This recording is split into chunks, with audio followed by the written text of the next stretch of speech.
क्या अरविंद केजरीवाल दिल्ली में आज अपनी सरकार बना पाते हैं या उपराज्यपाल सबसे कुछ ही देर में जो उनकी मुलाकात होनी है उसमें वो इससे इनकार कर देते हैं? क्या दिल्ली में केजरीवाल बनेंगे मुख्यमंत्री?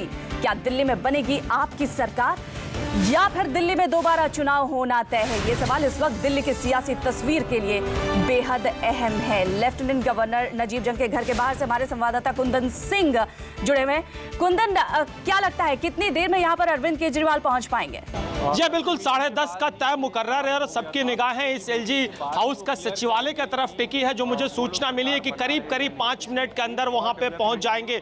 वो पूरे अपने काफिले के साथ आ रहे हैं। उनके साथ खुद कुमार बिस्वास, संजय सिंह, प्रशांत संजय सिंह और मनीष सिसोदिया और खुद वो योगेंद्र यादव दूसरी गाड़ी में आ रहे हैं। तो 10:30 बजे का मुलाकात का टाइम तय हुआ है और सबकी निगाहें इस एलजी हाउस के सचिवालय पे टिकी हुई है, जहां पे मीडिया के कैमरे उनका इंतजार कर रहे हैं और अंदर कार्यालय में नवीद जंग साहब उनका इंतजार कर रहे होंगे। इससे पहले मैं आपको थोड़ा सा एक और डेवलपमेंट देना चाहूंगा कि जिस तरीके से सपोर्ट्स की बाढ़ सी आ गई है, कल कांग्रेस ने अनकंडीशनल सपोर्ट दिया। इसके अलावा एकमात्र जेडीयू के सांसद शोएब इकबाल ने भी सपोर्ट किया है और वो खत उनके तरफ से ये बांटा गया है। मैं अपने कैमरा सहयोगी से कहूंगा कि जूम करके इस कैमरे को दिखाएं कि शोएब इकबाल के लेटर हेड से ये लिखा गया और सिंपली लिखा गया है कि अनकंडीशनल सपोर्ट उनके तरफ से दिया जा रहा है। हालांकि उन्होंने कोई सपोर्ट मांगा नहीं था और जिस श्रेणी में उनके लिए बीजेपी और कांग्रेस जैसे तमाम पार्टियां, जेडीयू भी उनकी कैटेगरी में वही आती है, लेकिन इनके अलावा भी जिस तरीके के सपोर्ट्स खुल के आ रहे हैं। और एक और मैं आपको बता दूं कि देर रात तक माथा पच्ची के बाद जो हमें सोर्स बता रहे हैं कि ये उनके तरफ से कोई सरकार बनाने की प्रोगेटिव नहीं की जाएगी, लेकिन तमाम इन परिस्थितियों में क्या विकल्प हो सकते हैं जिसमें हम कल सुबह से बीच में रोक रहा हूं। दर्शकों को एक बार अपडेट कर दें कि अरविंद केजरीवाल एलजी से मुलाकात के लिए निकल चुके हैं। एलजी से कुछ देर बाद उनकी मुलाकात होनी है। करीब 10:30 बजे अरविंद केजरीवाल की पार्टी के पास 28 विधायक हैं। एक विधायक जेडीयू के जीते हैं, शोएब इकबाल। जैसा कि हमारे संवाददाता कुंदन सिंह बता रहे हैं, शोएब इकबाल ने समर्थन की चिट्ठी दे दी है। अगर इस समर्थन को भी हम गिनती में दर्ज करें तो 29 विधायक होते हैं। सवाल उठता है, कांग्रेस ने कल अनकंडीशनल सपोर्ट की बात की है, कांग्रेस के 8 विधायक हैं। बीजेपी ने कल चिट्ठी लिखी है एलजी को, और चिट्ठी हमारे पास है जिसमें कल बीजेपी ने कहा था हम रचनात्मक सहयोग देंगे। एक तरह से अब ऐसा माहौल बनाया है कि अगर सरकार बनाने से केजरीवाल इनकार करते हैं तो उन पर एक राजनीतिक दबाव बने, चौतरफा, बीजेपी की तरफ से, कांग्रेस की तरफ से। अब सरकार बनाने से भाग क्यों रहे? आपको मैं उसकी मिसाल देता हूं। आज प्रकाश जावड़ेकर जो बीजेपी नेता है, उन्होंने अभी सुबह ट्वीट किया, कुछ देर बाद मुलाकात होनी है उसके पहले ट्वीट किया, Kejriwal must now form government as he has 28 seats, Congress with 8 has given support that makes clear majority, they should not run away. BJP की तरफ से साफ साफ केजरीवाल को कहा गया है कि अब आपके पास कांग्रेस के 8 सपोर्ट है, 8 विधायकों का समर्थन है, आप सरकार बनाने से मत भागिए। ये बीजेपी कह रही है, कांग्रेस ने कल कह ही दिया कि हम समर्थन देने को अनकंडीशनल तैयार हैं। अब यह घेराबंदी होगी कि अगर ऐसे समय में आप सरकार नहीं बनाते हैं, इसका मतलब सरकार बनाने से भाग रहे हैं। अब सवाल उठता है, जब केजरीवाल कुछ देर बाद पहुंचेंगे एलजी से, तो एलजी से क्या कह सकते हैं केजरीवाल? क्या एलजी से सरकार बनाने का जो एलजी की तरफ से न्योता हो सकता है, क्या उसको स्वीकार करेंगे? क्या अल्पमत में सरकार बनाने को तैयार होंगे? क्या कांग्रेस के समर्थन को कबूल करते हुए सरकार बनाने को तैयार होंगे? इन तीनों सवालों का जवाब कुछ देर में मिलेगा, लेकिन उससे पहले कुछ संकेत और देता हूं। योगेंद्र यादव ने ट्वीट किया है, जो रणनीतिकार है, चीफ स्ट्रेटजिस्ट है आम आदमी पार्टी के। उन्होंने ट्वीट किया है, I am trying to fathom what is unconditional about Congress support to AAP? Does it go beyond government formation to AAP manifesto and politics? उन्होंने कहा, इसका मतलब होता है कि मैं कांग्रेस के अनकंडीशनल सपोर्ट की को नापने या समर्थन की का था लेने की कोशिश कर रहा हूं, समर्थन को समझने की कोशिश कर रहा हूं कि इस समर्थन का मतलब, कांग्रेस के इस समर्थन का मतलब सिर्फ सरकार बनाने तक है या आपके मैनिफेस्टो और पॉलिसीज को लागू करने तक है। यह भी एक संकेत है। यह साफ साफ इसका मतलब इस संकेत से यह निकलता है कि आप पार्टी, आम आदमी पार्टी, कांग्रेस और बीजेपी से पूछ सकती है कि आप बताइए कि आप जो हमारे मुद्दे हैं, जो आम आदमी पार्टी का मुद्दा है कि हम जन लोकपाल 15 दिन के भीतर पास करेंगे। उन्होंने कहा था कि हम रामलीला मैदान में असेंबली का सत्र बुलाकर जन लोकपाल पास कर देंगे सरकार बनने के 15 दिन के भीतर। जन लोकपाल पर बीजेपी और कांग्रेस का क्या इरादा है? खासतौर से कांग्रेस, इसलिए कांग्रेस के समर्थन से सरकार चलेगी। उसके अलावा बाकी जो मुद्दे हैं, दिल्ली में बिजली देने, दिल्ली में 750 लीटर पानी देने, आपकी जो बाकी नीतियां और मैनिफेस्टो है, उस पर दोनों पॉलिटिकल पार्टीज का क्या मानना है? एक तरीका यह है, योगेंद्र यादव के ट्वीट से संकेत निकलता है कि आम आदमी पार्टी इन पार्टियों से और खासतौर से कांग्रेस से पूछ सकती है कि पहले आप अपना रवैया, नजरिया साफ करें कि आप आम आदमी पार्टी की नीतियों और उसके मैनिफेस्टो पर आपका रवैया क्या है, तभी हम अगली राय देंगे। ये संकेत मिल रहे योगेंद्र यादव ने जो कहा। अब सवाल उठता है कि एलजी से इस मुलाकात में एक बात तो लग रहा है कि सरकार बनाने के न्योते को कबूल करने जैसी स्थिति नहीं हो सकती है। ये एक मीटिंग है, पहली मीटिंग है, दूसरी मीटिंग शायद और हो, क्योंकि 18 तक असेंबली कंस्टिट्यूट होनी है। 18 तक नहीं होती है तो दिल्ली में राष्ट्रपति शासन लगने के आसार बढ़ जाएंगे और बल्कि उसके अलावा कोई विकल्प नहीं होगा एलजी के पास। तो मुझे लगता है अभी 1-2 दिन और हो सकता है ऐसा चले कि पहले कहें कि आप पार्टियां अपना रुख साफ करें आपके एजेंडे पर।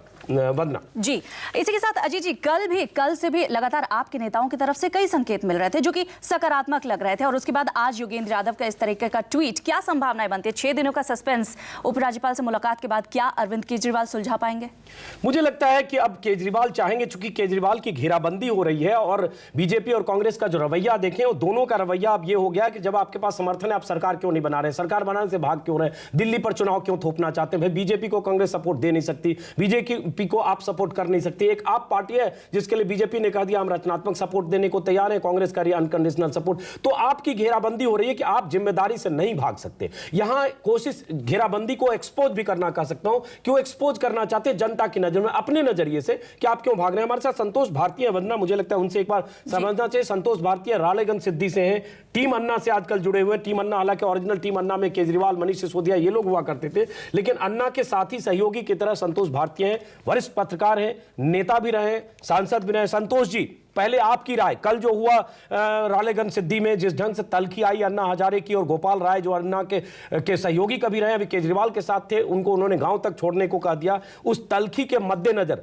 अभी जिस ढंग से जा रहे केजरीवाल को न्योता आया है, मिलने जा रहे हैं, मीटिंग के लिए जा रहे हैं, आपको क्या लगता है केजरीवाल को सरकार बनाना चाहिए कांग्रेस के समर्थन से? आप ये राजनेता वाला बाउंसर मारना छोड़ के कोई बात नहीं। दूसरी चीज़ मैं जो कह रहा हूँ कि मैं अपनी राय कह रहा हूँ, इस राय में अन्ना की राय शामिल नहीं है, क्योंकि अन्ना से मेरी कोई बात नहीं हुई और मैं एक राजनीति का साधारण विद्यार्थी पत्रकारिता होने के नाते आपको बता रहा हूँ। अरविंद के पास 3 रास्ते हैं। पहला रास्ता है नैतिक रास्ता, सीधे मना कर दें हम सरकार नहीं बनाएंगे, हम दोबारा चुनाव में जाएंगे, उन्हीं मुद्दों को लेकर के और पूरे बहुमत की मांग करेंगे। दूसरा, अरविंद जी सरकार बनाए का न्योता स्वीकार करें, विधानसभा में अपना कांग्रेस के समर्थन से बहुमत हासिल करें। यहाँ पर संतोष जी, आपको थोड़ी देर के लिए रोकेंगे। शोएब इकबाल इस वक्त जेडीयू के विधायक क्या कुछ कह रहे हैं, ये हम दर्शकों को सुनवाते हैं। और हमारा पूरा सहयोग भी रहेगा, हाउस में बाहर भी हमें एक तरह से तजर्बा है। तजर्बे के आधार पे मैं ये कहूंगा कि हम लोग उनको जो है पूरा सहयोग करेंगे हर तरह से। ये नहीं कि सरकार को जो जनता ने भेजा है कि वो लेफ्टिनेंट गवर्नर हुकूमत चलाए, दिल्ली के उपराज्यपाल हुकूमत चलाए, ये मकसद नहीं था दिल्ली की जनता का। दिल्ली की जनता का मकसद ही सिर्फ ये था कि आम आदमी पार्टी को बहुमत मिले। बहुमत मिलने में कहीं कहीं थोड़ा कुछ कमी रह गई है, तो उसका मतलब ये नहीं अल्पमत की सरकारें चल रही हैं। आज भी केंद्र की सरकार अल्पमत में, अगर मायावती और मुलायम सिंह यादव का समर्थन वापस ले लें बाहर से तो सरकार गिर सकती है। ऐसी और राज्यों में भी है।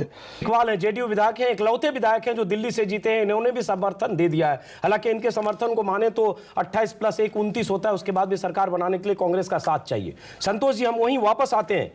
3 विकल्प है, वो हम जान रहे हैं संतोष जी, 5-6 दिन से उस पर हम चर्चा कर रहे हैं। अरविंद के पास क्या विकल्प है? सवाल उठता है अरविंद केजरीवाल को क्या कांग्रेस के सहयोग से सरकार चलाने का विकल्प चुनना चाहिए? क्योंकि सवाल ये उठता है कि अगर ये विकल्प नहीं चुना जाता है तो दिल्ली में फिर चुनाव होंगे। क्या करना चाहिए केजरीवाल को? साथ में ये भी कि उस विकल्प के साथ केजरीवाल अपने एजेंडे को, अपने वायदे को क्या पूरा कर पाएंगे, या सरकार फिर एक बार कांग्रेस की बैसाखी पर कभी भी लूली लंगड़ी सरकार गिर सकती है?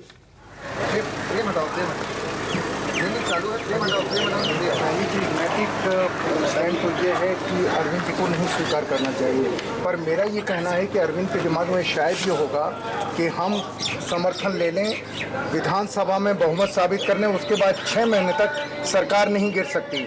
और उन 2 महीने 3 महीने में जितने उन्होंने वादे किए हैं, प्रमुख वादे, पानी का, बिजली का, जन लोकपाल उनके बस में है नहीं, लोकायुक्त उनके बस में है, उसको पास करें। लेकिन उससे ज़्यादा दिल्ली के लिए पानी और बिजली, इसका वायदा उन्होंने किया है 50% कम करने का और मुफ्त पानी देने का, 750 लीटर जैसा आपने कहा, उसको लागू करें और अपने एजेंडे को दिन ब दिन लागू करते चले जाएं। फिर कांग्रेस के ऊपर ये फैसला छोड़ें कि वो इनसे घबराकर कब समर्थन वापस लेती है। ये राजनीति अगर अरविंद जी अपनाएंगे उनको फायदा होगा। संतोष भारतीय जी, कांग्रेस जो इनका जन लोकपाल है, जिसको आप सही करें राज्यों में लोकायुक्त है। एक बार तस्वीरें ये दिखा देते हैं, ये उपराज्यपाल के घर के बाहर की तस्वीरें हैं। यहाँ पर अब से कुछ ही देर में केजरीवाल पहुंचने वाले हैं। हमारे संवाददाता कुंदन सिंह लगातार हमारे साथ बने हैं। कुंदन, ये हलचल कैसे, क्या केजरीवाल यहाँ पर पहुंच चुके हैं? जी हाँ बिंदना, बिल्कुल पहुंच गए, ठीक थोड़ी देर पहले अभी पहुंचे और दूसरी गाड़ी भी इंटर कर रही है जिसमें दूसरे नेता, मैं आपको बता दूं कि अरविंद केजरीवाल, कुमार विश्वास और उनके साथ मनीष सिसोदिया थे, वो तीनों अंदर जा चुके हैं। और इसके बाद एक दूसरी गाड़ी जो पीछे गाड़ी जा रही है, ठीक देख सकते हैं, ये कुमार विश्वास की गाड़ी है। भीड़ होने की वजह से उन्हें बाहर उतार दिया गया, वो पैदल खुद कैमरों के नज़र से दिखते हुए गए ऑलरेडी। हालांकि हम लोगों ने इशारा किया बातचीत करने का, विवादन करने के लिए, कोई भी इशारा नहीं था, सीधे इंटर कर गए हैं। तो वो तीनों लोग पहुंच गए। हालांकि मुलाकात 10:30 बजे होनी है, लेकिन पहले वो करीब 10:10 के करीब पहुंच गया। मुझे लग रहा है कि वेटिंग एरिया में 20 मिनट का प्रतीक्षा करेंगे, इसके बाद 10:30 पे उन्होंने मुलाकात करता समय मुकर्रर किया गया है। तो तीनों नेता पहुंच चुके हैं राजभवन के सचिवालय में, और सचिवालय ये राजभवन के पिछला हिस्सा है जहां पे पूरा उनका सेक्रेटेरिएट है, जहां पे इस तरह के मीटिंग्स के लिए बुलाए जाते हैं अमूमन, और यही वो इलाका है जहां पे उनकी मुलाकात होनी है 10:30 बजे के करीब में, जो कि तीनों नेता पहुंच चुके हैं। वंदना। अजय जी, ये तीनों नेता यहाँ पर पहुंच चुके हैं और सवाल ये है कि मीडिया ने, हमने भी जब इनसे बातचीत करने की कोशिश की, इन्होंने कोई बात नहीं की। हालांकि 20 मिनट पहले मीटिंग के पहुंच चुके हैं, अपने पत्ते किसी भी तरीके से यहाँ पर आप खोल नहीं रही है।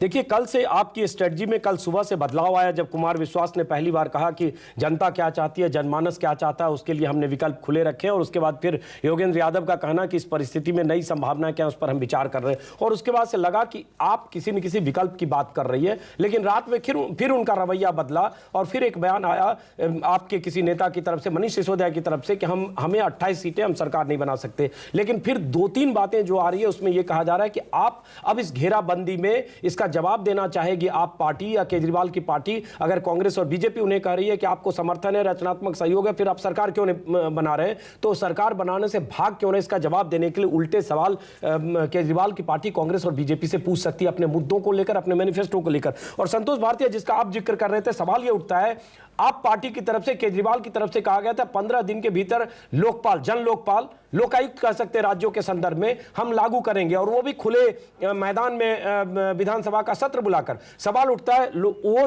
जन लोकपाल, उसके मुद्दों पर कांग्रेस की सहमति नहीं होगी तो 15 दिन के भीतर स्थिति दोनों के बीच टकराव सामने होगी, क्योंकि कांग्रेस उसको पास होने नहीं देगी और अल्पमत की सरकार उसको पास कर नहीं सकती। संतोष जी।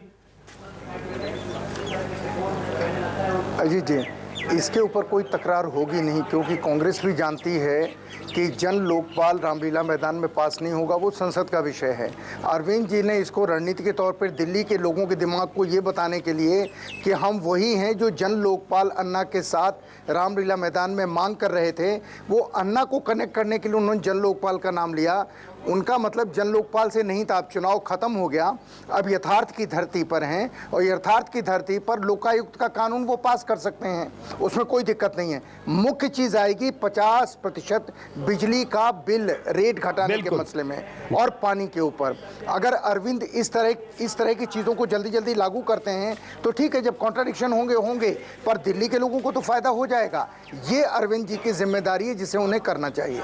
जी, संतोष भारतीय ने कहा कि आप वही बात बोल रहे हैं जो बीजेपी कांग्रेस भी कर रही है संतोष जी, और यही पेच है, कांग्रेस और बीजेपी भी कर रही है। आप देखना होगा अरविंद केजरीवाल ने किस तरह से जनता को ये वादे किए हैं कि 50% आ रहा हूं आपके पास संतोष जी। केजरीवाल ने जिस ढंग से 50% बिजली की दरों में कटौती के वादे किए हैं, वो वादे प्रैक्टिकल हैं या नहीं, इसी पर बहस चल रही है दिल्ली में। क्योंकि बीजेपी ने कहा 30%, केजरीवाल ने बढ़कर कहा 50%, 750 लीटर 700 लीटर प्रतिदिन पानी, ये चुनौती है। बीजेपी ने जो कल चिट्ठी दी है जिसमें रचनात्मक सहयोग की बात की है, खास तौर से इन 2 वादों को मेंशन किया है कि केजरीवाल सरकार में आए, इन दोनों वायदों को पूरा करके दिखाएं।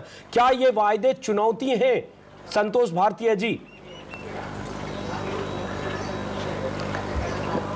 अजय जी, मेरे और उनके कहने के अंदाज में फ़र्क है। वो कहते हैं अरविंद करके तो दिखाएं, इसी पे लुढ़क जाएंगे। मैं कहता हूं अरविंद के सामने ये दोनों चीज़ें करने का मौका है, ऐतिहासिक मौका है, और यहीं पर बीजेपी और कांग्रेस घेर सकती है कि दिल्ली के लोगों के लिए जो फैसला अरविंद कर रहे हैं उसका वो साथ देते हैं कि नहीं देते हैं। और इसका अरविंद जी को अगले चुनाव में अगर कांग्रेस समर्थन वापस लेती है बम्पर फायदा मिलने वाला है अरविंद के लिए। इसलिए मेरे लहजे में और कांग्रेस बीजेपी के अंदाज में फर्क है। लेकिन अन्ना हजारे क्या चाहते हैं? अन्ना हजारे की तलखी कल इतनी क्यों थी कि अगर वीके सिंह ने कुछ बोला और अलग अलग गुटों में बात करने की बात की, गोपाल राय ने ऐतराज किया, तो गोपाल राय जो टीम केजरीवाल के अहम सदस्य, कभी टीम अन्ना के सदस्य थे, उनको अन्ना हजारे ने कहा गांव छोड़कर चले जाओ अगर आपको बीच में टोका टोकी करनी है। ये तलखी क्या कहती है, इस पर भी बात करेंगे। अरविंद केजरीवाल उपराज्यपाल से मुलाकात करने के लिए अपनी टीम के साथ पहुंच चुके हैं। आपको बता दें कुमार विश्वास, संजय सिंह और मनीष सिसोदिया के साथ अरविंद केजरीवाल अब से कुछ ही देर पहले उपराज्यपाल से मुलाकात करने के लिए पहुंचे।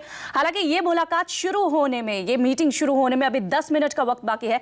हमारे संवाददाता कुंदन सिंह लगातार हमारे साथ जुड़े हुए हैं। कुंदन, क्या लगता है, जिस तरीके से आपका रुख है, क्या लगता है क्या कुछ होने वाला है इस मुलाकात में?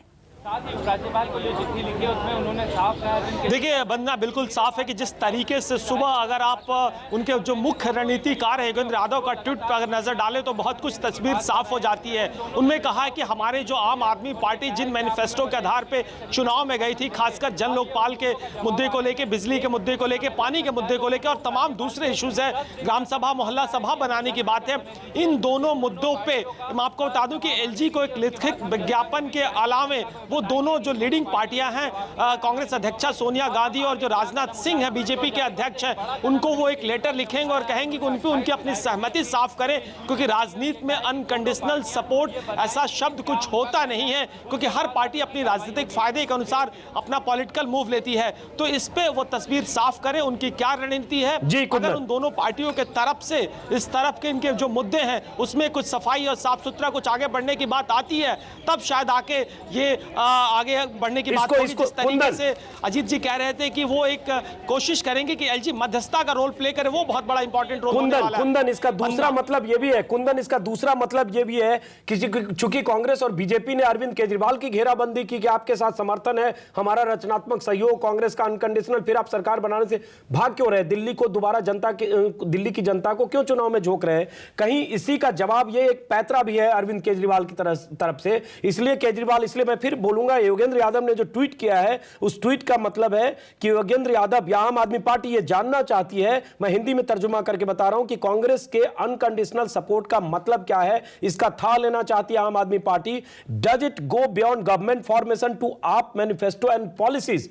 अरविंद केजरीवाल की तरफ से, अगर जैसा कि हमारे संवाददाता ने भी बताया, अब ये मध्यस्थता की भूमिका एलजी को दी जा सकती है। एलजी के हवाले से कहा जाए कि आप उनसे दोनों पार्टियों से पूछिए या दोनों पार्टियों को चिट्ठी लिख सकते हैं और पूछ सकते हैं कि आप बताइए कि हमारा जो मैनिफेस्टो है, हमारे जो वायदे हैं, चुनावी वायदे हैं, उस पर कांग्रेस का नजरिया क्या है, कांग्रेस का रुख और रवैया क्या है। तो अब केजरीवाल गेंद कांग्रेस के पाले में डालने वाले हैं कि आप जवाब दीजिए, पहले आप बताइए कि क्या आप लोकपाल पर हमारे साथ हैं, जन लोकपाल जिसको लोकायुक्त कहते हैं राज्यों में, क्या आप पानी बिजली के जो प्रॉमिसेज हैं उस पर साथ हैं, क्या हमारी जो पॉलिसीज है, हमारे सामने ये संकल्प पत्र है, घोषणा पत्र, जो आपका घोषणा पत्र है, 50 पन्नों का ये घोषणा पत्र है, इसमें बहुत सारे वायदे और बहुत सारी बातें हैं जो कांग्रेस और बीजेपी को शायद सूट ना करे, या वो लोग बोल रहे हैं कि ये वायदों का बहुत बड़ा झुंझुना है या बहुत बड़े सपने दिखाए गए आम आदमी पार्टी की तरफ से। इसलिए उन दोनों पार्टी की स्ट्रेटजी ये है कि सरकार में केजरीवाल आए और उन सपनों को पूरा करने की कोशिश करें, जहां फंसेंगे वहां हम सरकार को घेरेंगे।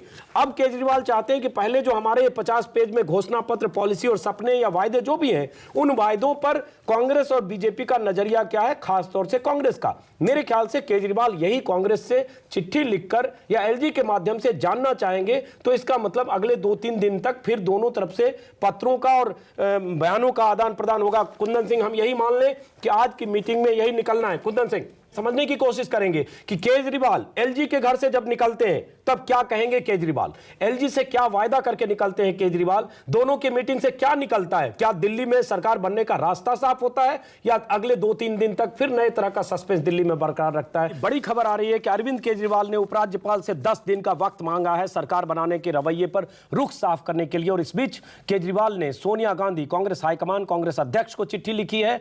केजरीवाल ने राजनाथ सिंह, जो बीजेपी के अध्यक्ष हैं, उन्हें भी चिट्ठी लिखी है। चिट्ठी लिखकर केजरीवाल ने आप पार्टी के मैनिफेस्टो, आम आदमी पार्टी के मैनिफेस्टो, आम आदमी पार्टी की नीतियों पर उनसे उनकी राय मांगी है, उनसे उनका रवैया साफ करने को कहा है, नजरिया साफ करने को कहा है कि आम आदमी पार्टी का जो मैनिफेस्टो है, जो पॉलिसीज हैं, जो नीतियां हैं, जिसमें लोकायुक्त से लेकर दिल्ली की जनता से तमाम तरह के वायदे किए गए हैं, उन वायदों के मद्देनजर बीजेपी का रुख क्या है, बीजेपी क्या सोचती है, कांग्रेस क्या सोचती है, दोनों पार्टियों के हाईकमान को, अध्यक्ष को चिट्ठी लिखी है अरविंद केजरीवाल ने और उपराज्यपाल से, एलजी से 10 दिन का वक्त मांगा है अपनी राय साफ करने के लिए, सरकार बनाने के मुद्दे पर अपना रुख साफ करने के लिए। इसका मतलब आज जो हम लोग ये कयास लगा रहे थे कि अरविंद केजरीवाल साफ कर सकते हैं अपना रुख और दिल्ली में राष्ट्रपति शासन लगने या न लगने का रास्ता साफ हो सकता है, उस पर 10 दिन के लिए अब सस्पेंस क्या ये माना जाए। दिल्ली की असेंबली की मियाद 18 तारीख को खत्म हो रही है। 17 की रात तक अगर सरकार बनने का रास्ता साफ नहीं होता है तो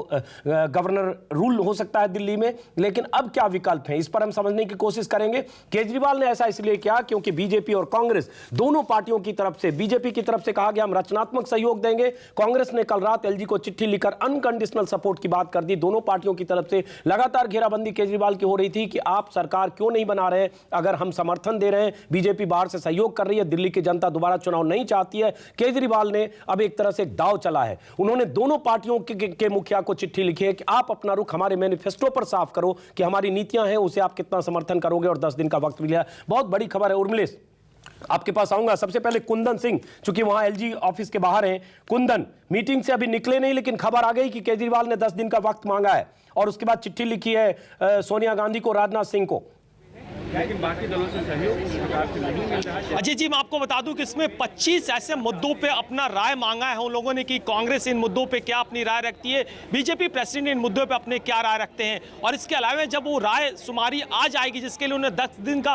वक्त मांगा है एलजी से, इसके बाद उन मुद्दों पर रेफरेंडम कराना चाहते हैं कि आखिर वो दिल्ली की जनता उन मुद्दों से कितनी सहमत है या वाकई उन मुद्दों को दिल्ली की जनता चाहती है या नहीं चाहती। मतलब साहब, अगर 10 दिन का टेन्योर बीतते बीतते जो दिल्ली में 18 तारीख का वक्त है वो गुजर जाएगा और मुद्दे फिर जीवित हो जाएंगे, जिन मुद्दों के आधार पे वो आगे की राजनीति करेंगे। हो सकता है कि 6 महीने बाद अगर चुनाव की स्थिति आती है तो फिर राजनीति करेंगे, लोकसभा के चुनाव में भी इन मुद्दों को लेकर राजनीति करेंगे। तो देर रात से जो डेवलपमेंट हुआ है, अर्ली मॉर्निंग, सुबह आते आते जो आप आदमी ने जो दाव खेला, जिसकी पहली शुरुआत आपने अरविंद केजरीवाल यादव के ट्वीट से देख लिया, और इसके बाद करीब करीब स्थिति साफ हो चुकी है कि ये मीटिंग जो है बिल्कुल एक तरह से वो जो राजनीति की जा रही है कांग्रेस और बीजेपी और आपके बीच में एक दूसरे को घेरने की कोशिश है, उसी का कुंदन, जो आपने कहा 25 मुद्दे हैं, उनमें से कुछ मुद्दे आप बता सकते हैं, कुछ जानकारी स्पेसिफिक कि चिट्ठी लिखकर अरविंद केजरीवाल ने सोनिया गांधी और राजनाथ सिंह से किन मुद्दों पर उनका नजरिया साफ करने को कहा है? ये सबसे बड़े मुद्दा जो दिल्ली जन लोकपाल की बात कही गई थी, जिसमें कहा गया था कि 29 तारीख को स्पेशल सेशन बुला के वो जन लोकपाल पास कराना चाहेंगे, सबसे बड़ा मुद्दा है। इसके बाद जो दूसरे मुद्दे आते हैं, बिजली के रेट्स को कट करने के लिए और वो तमाम कंपनियों को जो कि पिछले 10-15 साल में प्राइवेटाइज पीपीपी मोड में किया गया है, उनको री ऑडिट कराने के लिए, और री ऑडिट कराने के बाद जो नफा नुकसान होता है उसको तय करने के, और बिजली का जो कीमत है वो करने को। इसके अलावा तमाम जो दूसरे मुद्दे हैं, जिसमें इलेक्ट्रिसिटी के अलावा पानी का मुद्दा आता है, मोहल्ला सभा का मुद्दा आता है, दिल्ली को स्पेसिफिक राज्य बनाने का मुद्दा आता है, अलग अलग जो दूसरे इश्यूज पे स्कूलों के प्राइवेटाइजेशन करने को लेकर, और तमाम जो ऐसे 25 जो मुख्य मुद्दे, और ज्यादातर वो मुद्दे हैं जो सीधा जनता को अफेक्ट करते हैं, अनऑथराइज्ड कॉलोनीज को लेकर मुद्दे आते हैं। तो वैसे मुद्दे हैं जो जन कहे तो एक लोक लुभावन मुद्दे, आम बोलचाल की भाषा में। कुंदन सिंह, एक चीज और, एक संक्षिप्त और, उसके बाद मैं स्टूडियो लौटूंगा। कुंदन सिंह, कितनी देर में केजरीवाल और उनके लोग एलजी से मुलाकात के बाद बाहर निकलेंगे और अधिकृत तौर पर बताएंगे क्या बात हुई, क्या उनके इरादे हैं? मुझे लग रहा सर आधे घंटे से ज़्यादा का वक्त नहीं होना चाहिए, 11 बजे के करीब, उससे पहले वो मुलाकात करके बाहर निकलेंगे और उस वक्त फॉर्मली तौर पे उन दोनों पत्रों का भी जिक्र करेंगे जो उन्होंने कांग्रेस अध्यक्ष और राजनाथ सिंह को दिया है। चलिए कुंदन सिंह से जो एश्योरेंस मांगा है, कुंदन सिंह आप नजर बना रखे, हम दर्शकों को बता दें बहुत बड़ी खबर आ रही है। सस्पेंस पे फिलहाल जो सस्पेंस था कल से उससे थोड़ा पर्दा उठा है। अरविंद केजरीवाल ने भी नाले पर दहला चला, एक दाव चला है। दोनों पार्टियां बीजेपी और कांग्रेस दाव पर दाव चल रही थी कि केजरीवाल को हम समर्थन दे रहे हैं, हम रचनात्मक सहयोग कर रहे हैं, अनकंडीशनल सपोर्ट कर रहे हैं, फिर केजरीवाल सरकार बनाने से क्यों डर रहे हैं, केजरीवाल क्यों गैर जिम्मेदाराना रवैया अख्तियार कर रहे हैं, क्यों केजरीवाल सरकार बनाने को तैयार नहीं हो रहे हैं। केजरीवाल ने आज उसका पलटवार किया, एक तरह से सोनिया गांधी और राजनाथ सिंह को चिट्ठी लिखकर कहा है कि हमारे मुद्दे मैनिफेस्टो और वायदे हैं, उस पर आपका रवैया क्या है, पहले वो साफ करो, फिर हम बताएंगे हम क्या करेंगे, और 10 दिन का वक्त मांगा है सरकार से। उर्मिलेश, आपकी पहली प्रतिक्रिया, किस तरह से देखते हैं आप इसको? देखिए, लेफ्टिनेंट गवर्नर के यहाँ जो अभी मिलने जुलने की ये कवायद चल रही है, यह अभी एक राजनीति का नया दौर है। और जिस तरह चुनाव एक राजनीतिक तौर तरीके से केजरीवाल साहब ने लड़ा, उनकी पार्टी ने लड़ा और दूसरी पार्टियों ने, तो ये उसका एक्सटेंशन है। ये पूरी तरह राजनीति का एक तरह से अपने अपने जन समर्थन का सुदृढ़ीकरण, कंसोलिडेशन की एक स्ट्रेटजी है। मैं समझता हूं एक चीज बता दो, चूंकि जानकारी आ रही है, ये भी कहा जाए कि 10 दिन का जो वक्त मांगा है, 10 दिन में केजरीवाल जनता से, अपने वोटर से, दिल्ली की जनता से राय शुमारी करेंगे। क्योंकि ये बात एक कही जा रही है दोनों पार्टियों की तरफ से कि दिल्ली की जनता पर चुनाव का बोझ डाल रहे हैं, जनता चाहती है कि आपको जिताया तो आप सरकार बनाने की पहल करिए। अब ये इन्होंने ये भी एक स्ट्रेटजी बनाई कि हम जनता से ही पूछेंगे कि जनता क्या चाहती है। क्या जनता चाहती है कि हम बीजेपी के रचनात्मक सहयोग और कांग्रेस के अनकंडीशनल सपोर्ट से सरकार बनाएं? एग्जैक्टली, इसीलिए मैं कह रहा हूं कि ये राजनीति है और राजनीति का ही एक्सटेंशन है। जो चुनाव के दौरान हमने देखा, कांग्रेस बीजेपी दोनों समर्थन की मुद्रा अपना रही हैं, लेकिन लगातार वो हमले भी कर रही हैं आप पार्टी पर कि देखिए साहब, इनको सरकार बनाने का मौका है लेकिन सरकार नहीं बना रहे हैं। डेमोक्रेसी में बहुत बड़ी चीज होती है कि जो सरकार बनाना है, प्रशासन दिखाना है, आप लोगों को गवर्न करना है, जनता के लिए जो आपने वायदे किए उसको इंप्लीमेंट करना है। तो कुल मिलाकर वो ये चाहते हैं दोनों पार्टियां कि किसी तरह से केजरीवाल साहब की पार्टी जो 28 सीटें पाई और पहली बार चुनाव लड़कर, उसको बदनाम किया जाए कि देखिए साहब सीटें तो पा गए लेकिन सरकार ही बना नहीं रहे, जबकि हम तो कह रहे हैं कि हम सपोर्ट आपको दे रहे हैं। तो अब ऐसे में केजरीवाल ये चाहते हैं और ये एक नई ढंग की राजनीति है। देखिए, इसके पहले चुनाव में भी उन्होंने नए ढंग से चुनाव लड़ा, नए तरीके उनके थे, ये भी नया तरीका है। पहले लोग अनकंडीशनल सपोर्ट लेकर सरकारें बना लेते थे। चंद्रशेखर साहब ने तत्काल सरकार बना ली थी, बीपी सिंह साहब ने बीजेपी और लेफ्ट के सपोर्ट से तत्काल सरकार बना ली थी। लेकिन ये कह रहे हैं कि आप हमें बताइए कि बिजली के जो हमारे के बारे में आपकी नीति क्या है, आपकी एजुकेशन के बारे में क्या है, आपके पानी के बारे में क्या है, आपका जन पंचायतों के बारे में क्या है, आपका लोकायुक्त के बारे में क्या है। तो मुझे लगता है केजरीवाल इस बात को समझ गए हैं कि मुझे बदनाम करने या फंसाने का या घेरने का जो कुचक्र है, उसको तोड़ने का रास्ता यही मेरे पास है कि मैं इन लोगों के कोर्ट में ही ऐसा गेम खेलूं कि ये लोग शिकस्त खा जाएं। ये स्ट्रेटेजी है और मैं समझता हूं कि ये नए ढंग की राजनीति है और नए ढंग का राजनीति करने वाले को नई स्ट्रेटेजी अपनानी पड़ती है जो वो अपना रहे हैं। और जनता की अदालत में जाकर ही, जिस जनता की अदालत में, जिस जनता के कटघरे में दोनों पार्टियां उन्हें खड़ा करने की कोशिश कर रही है, उसी अदालत में जाकर, उसी जनता के बीच में जाकर अब केजरीवाल एक तरह से उन दोनों पार्टियों के रवैये को एक्सपोज करना चाहती है। अगर इसको दूसरी तरह से देखें, अपने मुद्दों पर, जिसको कहते हैं जन लोक लुभावन वायदे करें, इसमें प्रॉब्लम क्या होगी, इसमें प्रॉब्लम क्या होगी कि बिजली का जो निजीकरण आपने वितरण के क्षेत्र में किया, अब आप कांग्रेस को, उसी सरकार को, उसी पार्टी को यह कहना पड़ेगा कि हम आपकी राय से सहमत हैं, यानी आपने जो किया उससे आप अपने को हटाएंगे। लेकिन ये मुश्किल है, ये मुश्किल है। कुछ तस्वीरें आ रही है वहां से, एलजी हाउस से, जहां से मेरे ख्याल से मुलाकात चल रही है और केजरीवाल जस्ट अभी बाहर निकले। सुनते हैं केजरीवाल क्या कह रहे हैं।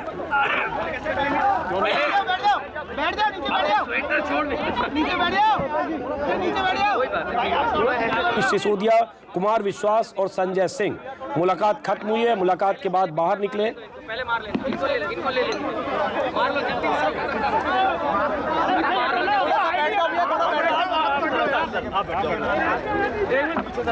भाई, कैमरा डालना, कैमरा। अरे चाचा आपको साथ दो, पहले फोटो मार लें दो स्टिल वाले को। ये एक नई मुश्किल होती है आजकल। 2-3 नेताओं के आसपास इतने कैमरे होते हैं कि कई बार नेताओं का चेहरा छिप जाता है। लेकिन अब इसी मीडिया की इसी रेलमपेल में हम दिखाने की कोशिश करते हैं, समझने की कोशिश करते हैं क्या कह रहे हैं केजरीवाल और उनके साथी। हो गया सर, हो गया, हो गया, हो गया, हो गया। अरे क्या है यार, बैठ जाओ यार, प्लीज बैठ जाओ। आप ही कहोगे, आप तो बैठ जाओ सर, आप तो बैठ जाओ प्लीज, आप तो बैठ जाओ प्लीज। अरे वो लग जाएगा, वो छोड़ो ना, उसका टेंशन है। केजरीवाल और उनके साथी प्रेस को एड्रेस करने वाले, मीडिया को एड्रेस करने वाले, एलजी से मुलाकात के बाद बाहर निकले हैं। क्या कहते हैं केजरीवाल, क्या उनका रुख है, क्या बातचीत हुई एलजी से, क्या उन्होंने कहा एलजी को, ये साफ करेंगे। केजरीवाल के साथ उनके 3 साथी भी मौजूद हैं। तस्वीरें आप सीधे देख रहे हैं, एलजी हाउस से तस्वीरें देख रहे हैं आप। एलजी से मुलाकात के बाद बाहर निकले। अरे आप तो बैठ जाओ स्टिल यार, वो देखिए ना, बैठ जाओ यार, अब तो बैठ जाओ प्लीज। खड़े होके बोल सकते हैं? नहीं, ऑडियो नहीं आएगा।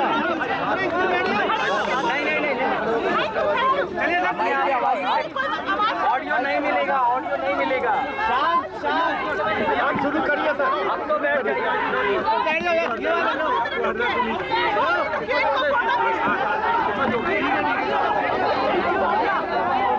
अरे बैठ जाओ यार, शुरू करें। मेरा गला ऑडियो नहीं मिलेगा, ऑडियो नहीं मिलेगा माइक में। नीचे से ठीक है, नीचे से ठीक है। शुरू करें।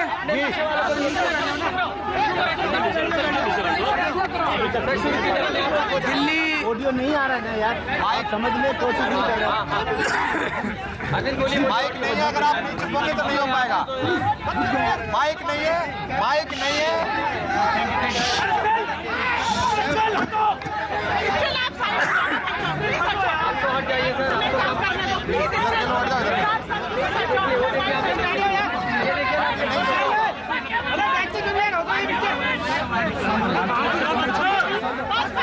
शुरू करें भाई, शुरू कर रहे हैं, आप सामने शुरू कर रहे हैं।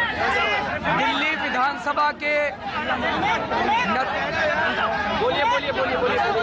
दिल्ली विधानसभा के नतीजों के मुताबिक भारतीय जनता पार्टी 32 सीटों के साथ सिंगल लार्जेस्ट पार्टी थी। एलजी साहब ने बीजेपी को सरकार बनाने के लिए बुलाया। उनकी केवल 4 सीटें कम थी। 4 सीटें खरीदना भारतीय जनता पार्टी के लिए बाएं हाथ का खेल था।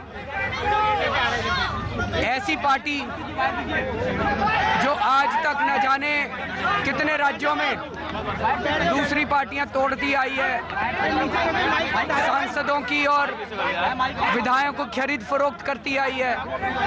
ऐसी पार्टी के लिए 4 सीटें जुगाड़ना कोई बड़ी बात नहीं थी। लेकिन बीजेपी ने कहा कि वो लोग जोड़ तोड़ की राजनीति में यकीन नहीं रखते, वो लोग खरीद फरोख्त की राजनीति में यकीन नहीं रखते। बड़े आश्चर्य की बात थी। बीजेपी का ये कहना आम आदमी पार्टी के लिए एक बहुत बड़ी जीत है।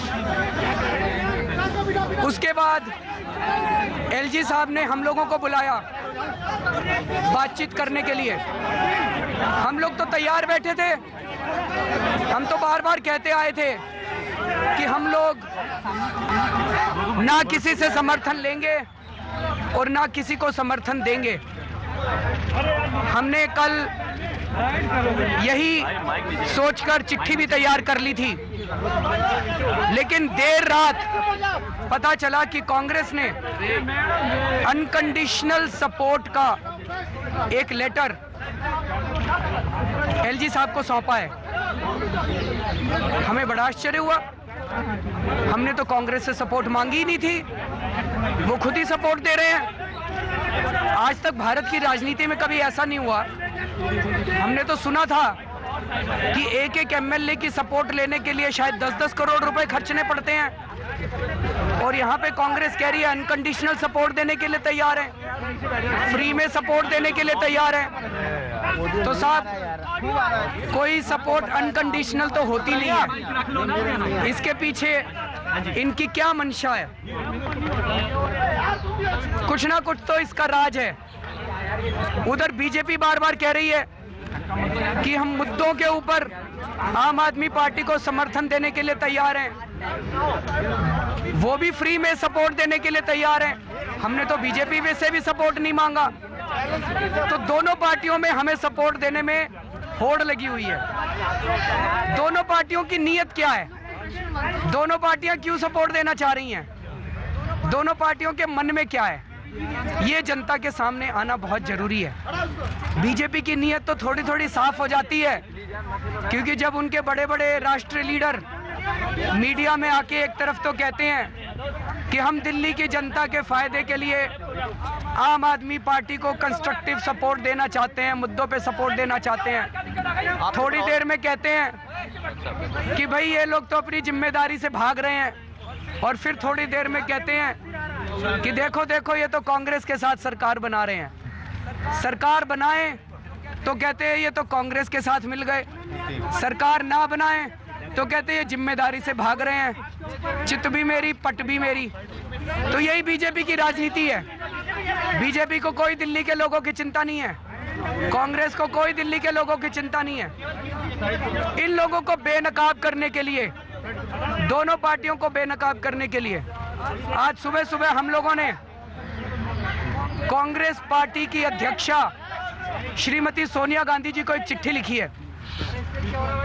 बीजेपी के राष्ट्रीय अध्यक्ष श्री राजनाथ सिंह जी को एक चिट्ठी लिखी है। उस चिट्ठी की कॉपी आप लोगों को दे दी जाएगी। उन चिट्ठियों में हमने लिखा है, सोनिया गांधी जी को चिट्ठी लिखी है, हमने उनसे कहा है कि कांग्रेस पार्टी ने दिल्ली में सरकार बनाने के लिए आम आदमी पार्टी को बिना शर्त समर्थन देने के लिए कहा है। हमने तो आपसे समर्थन मांगा ही नहीं था। आम आदमी पार्टी का जन्म ही बीजेपी और कांग्रेस जैसी पार्टियों की भ्रष्ट, आपराधिक और सांप्रदायिक राजनीति के कारण हुआ। जब देश का आम आदमी भ्रष्टाचार से करा उठा तो इस देश के आम लोगों ने खुद अपनी पार्टी बनाई और आवाज उठाने का निश्चय किया। ऐसे में आम आदमी पार्टी कांग्रेस और बीजेपी जैसी पार्टियों के साथ कैसे हाथ मिला सकती है? फिर भी कुछ लोग कह रहे हैं कि हम अपनी जिम्मेदारी से भाग रहे हैं। तो हमने इनसे पूछा है कि आज दिल्ली में जितने मुद्दे हैं वो सारे मुद्दे तो बीजेपी और कांग्रेस ने बनाए हुए हैं, वो सारी समस्याएं तो बीजेपी और कांग्रेस की बनाई हुई हैं। हम तो आम लोग हैं, हमें सत्ता से कोई लेना देना नहीं है। हम राजनीति में सत्ता हासिल करने के लिए नहीं आए, हम राजनीति में मुख्यमंत्री बनने के लिए नहीं आए, हम राजनीति में कोई विधायक बनने के लिए नहीं आए।